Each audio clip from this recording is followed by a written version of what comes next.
Esto es el laberinto de Minotauro VK.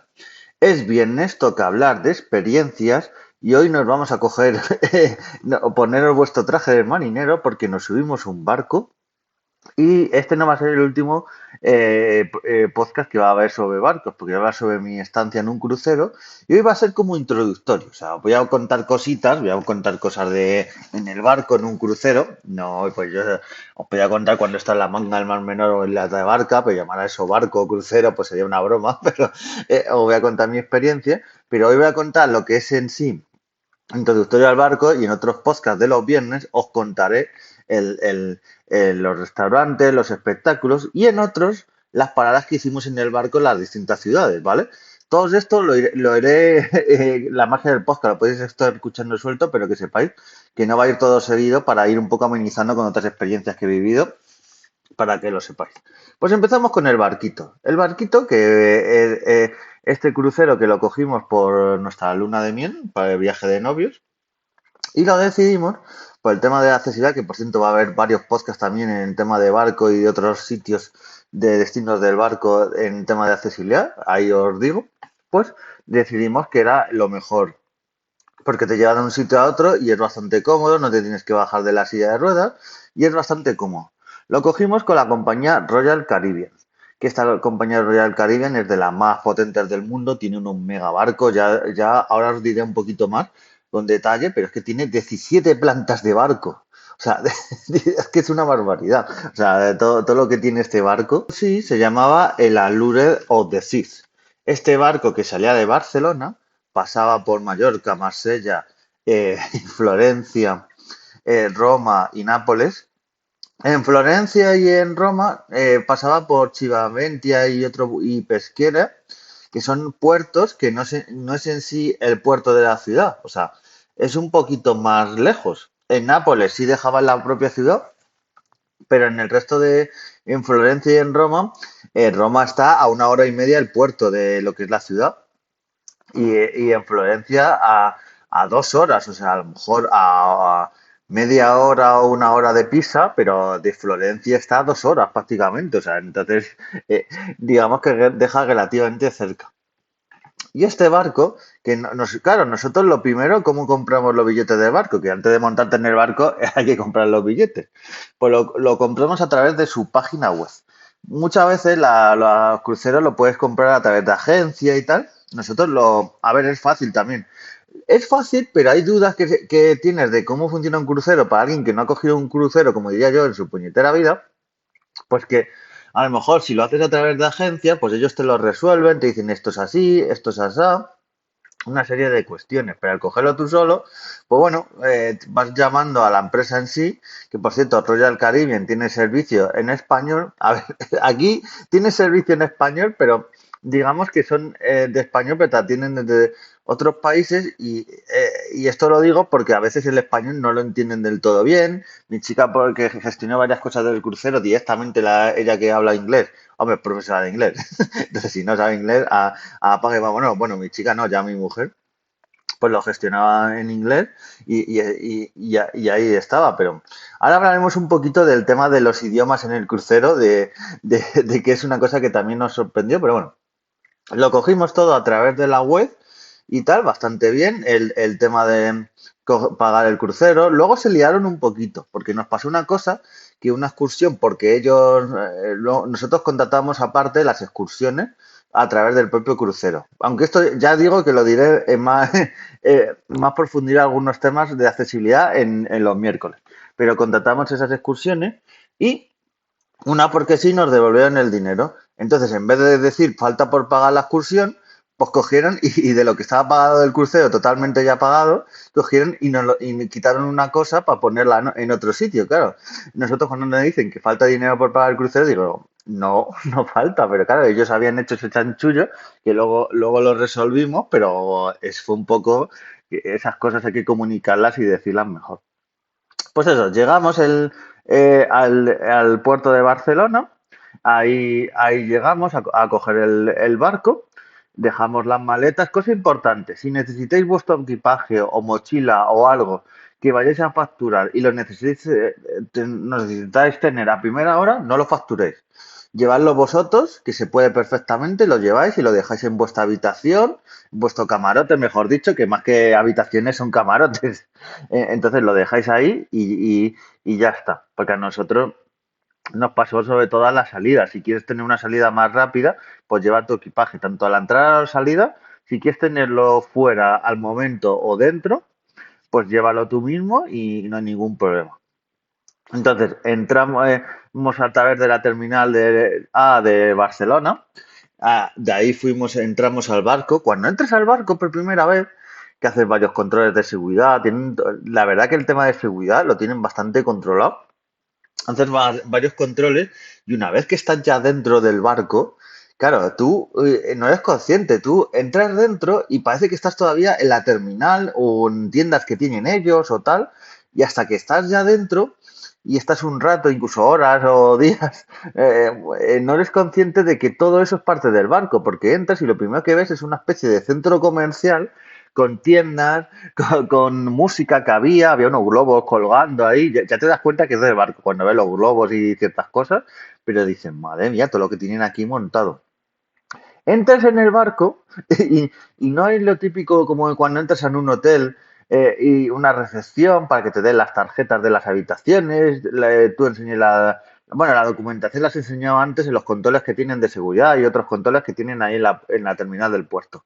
Pero entras ahí, como digo yo, a trompicones. Entras directamente, no te dan prácticamente información y lo que sí tienes que hacer es, vas a una serie de sitios y te dan información sobre todo si el barco se hunde, te dan unos consejos de cómo ponerte el chaleco, una serie de cosas que es importante saberlo, que dice, no, los barcos nunca se hunden. Bueno, díselo tú al capitán del Concordia que fue el primero que cuando se hundió salió corriendo, ¿sabes? Con la manta ahí en un barco, pero es importante saber estos consejos.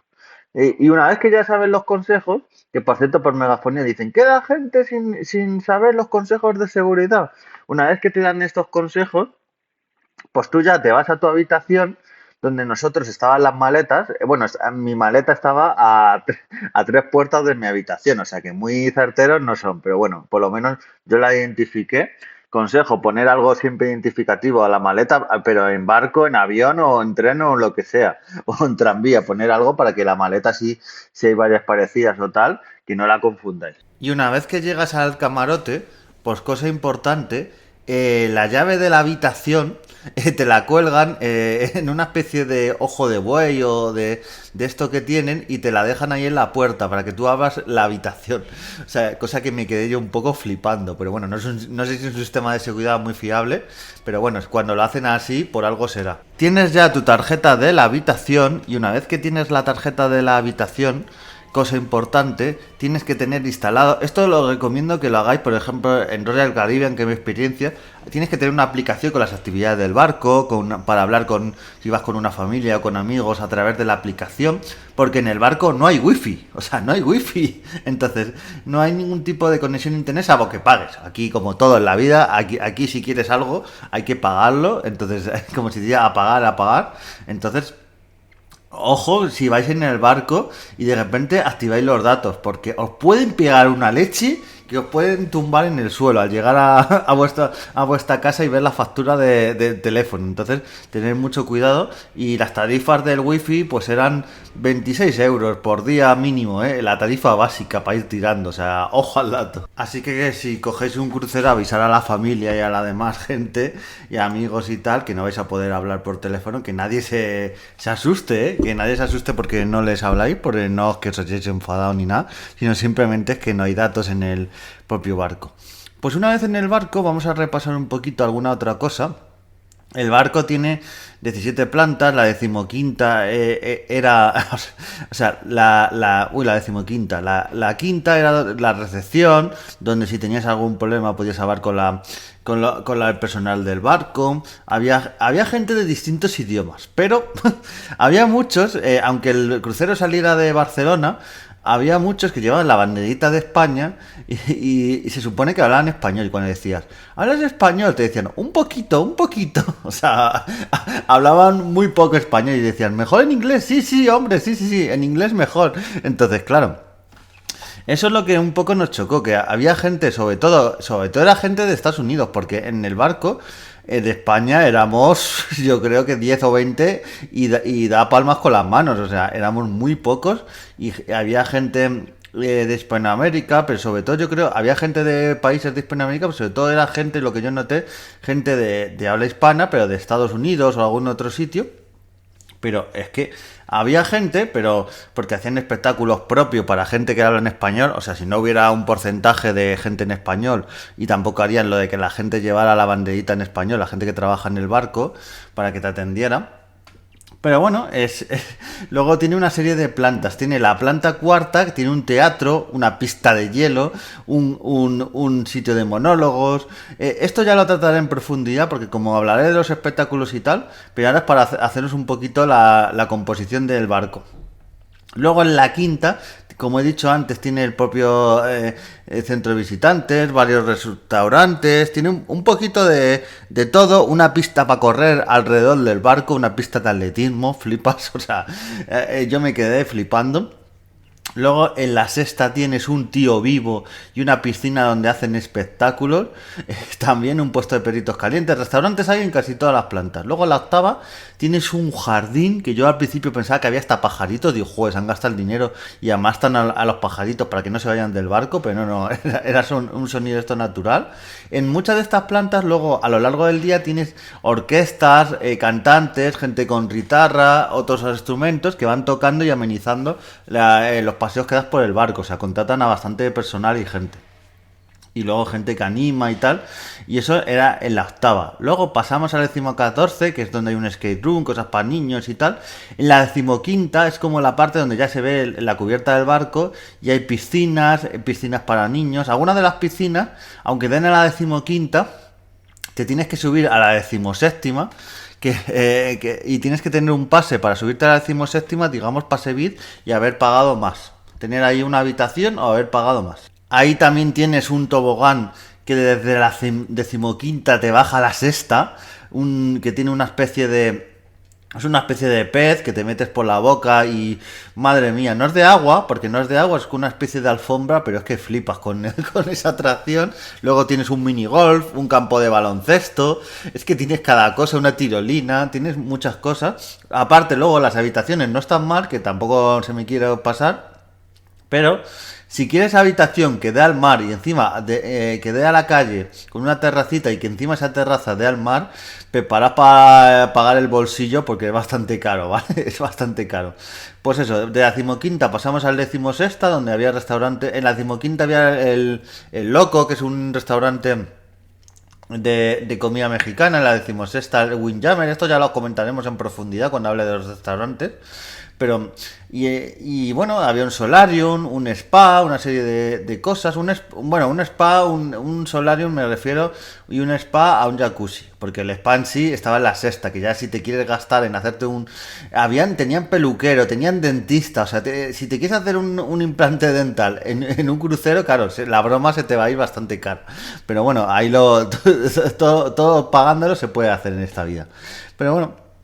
Esa es un poquito la composición del barco. Muy importante para ya acabar el podcast. Para moverte por el barco, tanto dentro como fuera, necesitas el SeaPass. El SeaPass es esta tarjeta que te dan de la habitación, con la que se abre la propia habitación y por la que luego para salir del barco y para ir a actividades y una serie de cosas es como tu DNI. Entonces, si tú vas a un crucero y te dan esta tarjetita, no la pierdas, tenga con cuidado hasta que se acabe el crucero, porque es muy necesaria. Te la van a pedir cuando salgas del barco para entrar, para una serie de cosas. Eso sí, ten cuidado. Si te la piden durante el barco, a no ser que sea espectáculos que tengas reservados o otras cosas, si te la piden en el tema de comidas, es para cobrarte, pero bueno, eso ya lo tocaré en el podcast de comidas y de cenas y de todo eso, pero para que lo tengáis en cuenta. Espero que os haya gustado esta primera amerizaje, nunca mejor dicho, y aterrizaje en el puerto de este barco Alud of the Sea, de Royal Caribbean, esta experiencia. Y bueno, seguiremos contándola en siguientes podcasts. Y adiós.